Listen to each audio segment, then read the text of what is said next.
ये barrier pricing के साथ ना लोग क्या करते हैं, जैसे मुकेश भाई अंबानी ने किया, गन एंड बुलेट स्ट्रैटेजी अपनाई। इसको बोलते हैं रेजर एंड ब्लेड स्ट्रैटेजी, इसको बोलते हैं प्रिंटर एंड इंक स्ट्रैटेजी, इसको बोलते हैं गेमिंग एंड सीडी स्ट्रैटेजी। इसका मतलब क्या है, रेजर खरीदोगे ब्लेड खरीदने आना पड़ेगा, गेम खरीदोगे सीडी खरीदने आना पड़ेगा, प्रिंटर खरीदोगे इंक खरीदने आना पड़ेगा, मेरे से गन खरीदोगे तो बुलेट खरीदने आना पड़ेगा। ऐसा ही इन्होंने क्या किया, इन्होंने 4G के सिम पूरे देश में बांट दिए। अब मजबूरन लोगों को 4G एनेबल्ड मोबाइल खरीदने आना पड़ा। अब लोगों ने 4G का मोबाइल ले लिया, 4G का सिम मिल गया दूसरे टेलीकॉम ऑपरेटर्स के पास, जिनके पास जहां जहां 4G नहीं था, देखते ही देखते उनका धंधा अचानक हिल गया, चौपट हो गया। अक्टूबर नवंबर के महीने में हमारे देश के अंदर, क्योंकि ये 4G टेक्नोलॉजी लेके आए थे, लोगों के पास 4G मोबाइल था ही नहीं। उस समय तक लोगों को, बहुत ही कम लोग थे हमारे देश में जिनके पास 4G मोबाइल था।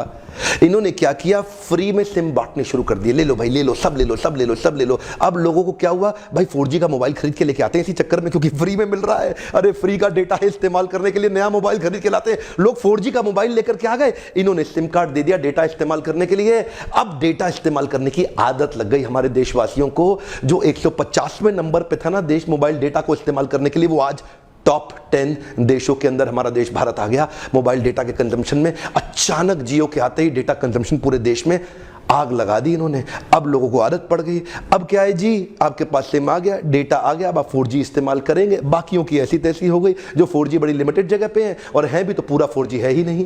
एक्चुअली बाकी सारे के सारे कॉम्पिटिटर आप देखो, आपकी मार्केट के अंदर भी ब्रेक इवन एनालिसिस करने में लगे रहते हैं, नया धंधा चालू करते हैं। इन्होंने ध्यान ब्रेक इवन पे ज्यादा नहीं दिया, इन्होंने ध्यान दिया कस्टमर के परसेप्शन और बिहेवियर के एनालिसिस पे। कस्टमर का परसेप्शन बिहेवियर एनालिसिस पकड़ लो, वहां से धंधा एक बार मिल जाएगा तो सस्टेनेबल एडवांटेज बनाकर रिकरिंग रेवेन्यू मॉडल के साथ निकल जाएंगे। इन्होंने ग्रोथ हैकिंग स्ट्रैटेजी पे ध्यान दिया। ग्रोथ हैकिंग एल्गोरिदम 5 स्टेजेस के अराउंड रिवॉल्व करता है। इन 5 स्टेजेस को समझिए। पहला स्टेज है एक्विजिशन, दूसरा एक्टिवेशन, रिटेंशन, रेफरल और रेवेन्यू।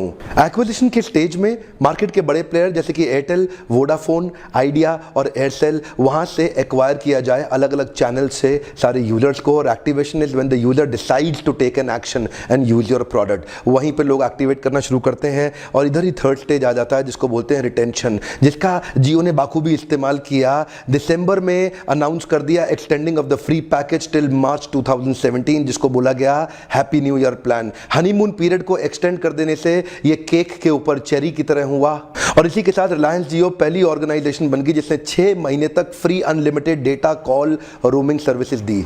इस दौरान जियो लगातार प्रयास करेगा कि आपको ऐसी सर्विसेज दे आने वाले कुछ समय के अंदर जिससे आप अपने आजू बाजू के लोगों को बताएं, भैया क्या मिल रहा है जियो में, क्या मिल रहा है जियो में। रेफरल जनरेट होना शुरू हो जाए और लोग इसको उसको बताएं। आपका कस्टमर ही आपका प्रमोटर बन जाए, उसको बोलते हैं referral strategy. One more time, when the customer turns into a promoter, उसको बोलते हैं रेफरल स्ट्रैटेजी। और इसके पीछे जियो कहीं काम कर रहा है कि कस्टमर ही प्रमोटर बन के एक दूसरे को जोड़ने का अनजाने में जोड़ेगा। क्या बोलेगा वो, बहुत बढ़िया, देखो क्या फायदा, देखो देखो, ऐसा करके। और वहां से शुरुआत आएगी रेवेन्यू की। अब धीरे धीरे रिलायंस का फोकस आएगा। पहली बार में रेवेन्यू पे नहीं फोकस किया, वो धीरे धीरे चाहते थे सारा कस्टमर खींच के ब्लू ओशन बना करके अपने धंधे के अंदर जोड़ ले।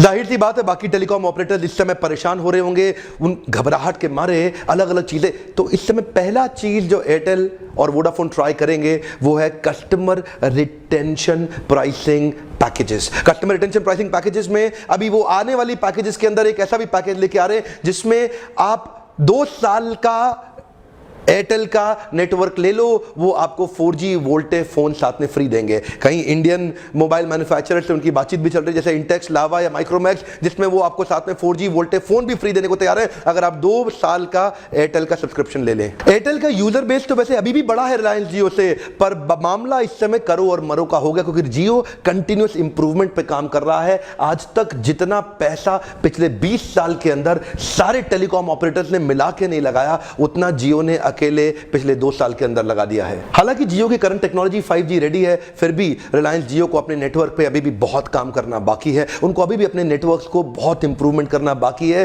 ताकि वॉइस ओवर कॉल इंप्रूव होकर के एक अच्छा यूजर एक्सपीरियंस मिले, जिससे रेफरल वाली जो स्ट्रैटेजी है वो कहीं रास्ते में टूट ना जाए। लोगों ने अगर गलत फीडबैक देना शुरू कर दिए तो रिलायंस के लिए आगे चल के खतरा बन सकता है।